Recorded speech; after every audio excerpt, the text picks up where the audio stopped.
नीलू कठैत जब अच्छे से सेनापति है, काफी मतलब एक पावर में है, तो उस समय हुआ क्या कि जो कोई अच्छे से रूल कर रहा होता है, अच्छे से मदद कर रहा होता है, तो उससे लोग चिढ़ने लग जाते हैं दूसरे।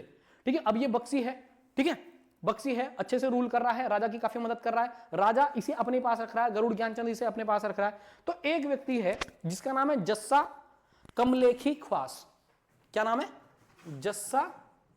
जस्सा हाँ, कमलेखी ख्वास, ये नाम है। ठीक है, ये थोड़ा सा हम नाम याद रखेंगे। ठीक है, ये कौन है? ये भी उसी दरबार में रहता है, उसी कोर्ट में रहता है जिस दरबार में कौन रह रहा है? नीलू कठैत रह रहा है। ठीक है, तो ये क्या करता है? ये चाहता है कि नीलू कठैत यहां से चला जाए। तो ये गरुड़ ज्ञानचंद को बोलेगा, ये गरुड़ ज्ञानचंद को बोलेगा कि इसे जो ना, क्योंकि इसने तराई में आपकी इतनी मदद करी है, भावर से इसने आपको यवनों को निकाल दिया है, तराई भावर वाला क्षेत्र आपको मिल गया इसकी वजह से, क्योंकि आपने कंट्रोल कर दिया जबकि वहां यवन रूल कर रहे थे। तो आप एक काम करो, इसको भावर सौंप दो, भावर का प्रशासक बना दो, एडमिनिस्ट्रेशन बना दो। ठीक है, वहां एडमिनिस्ट्रेटर अगर ये बन जाएगा, वहां रूल करता रहेगा, वहां मतलब एक तरीके से वहां से रिवेन्यू लेगा और आपको भिजाता रहेगा, आपका वो क्षेत्र चला जाएगा। तो ऐसा इसने बोला। ठीक है, तो हुआ ये कि इसको तराई भावर भेजने के लिए राजा ने ऑर्डर दिया कि भाई उसको कह दो, नीलू कठैत को कह दो कि वो कहां चला जाए? तराई भावर चला जाए। अब तराई भावर जाना लोग नहीं चाह रहे थे, क्योंकि यहां का जो मौसम है, यहां की जो ऋतुएं हैं, है ना, यहां के जो मौसम है, यहां का वेदर है, ठीक है, तो वो बहुत बेकार है। वो वैसी परिस्थितियां हैं नहीं कि यहां रहा जा सके।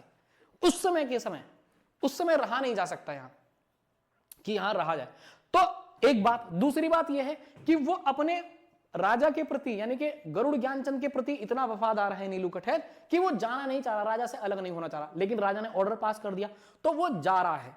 ठीक है, अब वो राजा के पास मतलब जाएगा, लेकिन राजा से एक बार पूछने आया, गुस्से में आया, और जब वो आया तो उसने ड्रेस नहीं पहन रखी।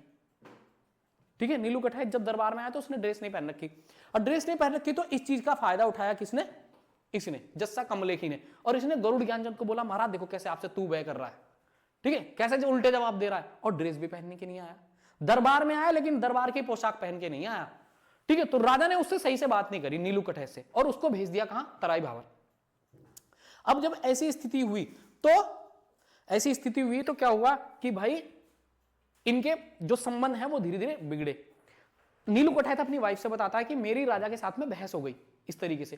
तो वो कहती है कि एक काम कर, जाके चीजों को सही करना चाहिए, हम अपने बच्चों को भेजते हैं, यानी कि नीलू कठैत के बच्चों को भेजते हैं। उनका नाम थोड़ा सा आप याद रख सकते हैं, एक का नाम है सूजू, एक का नाम है बीरू। ठीक है, सूजू और बीरू, सूजू और बीरू। ठीक है, ये दो नाम है। ठीक है, सूजू और बीरू, ठीक है, दोनों ये बेटे।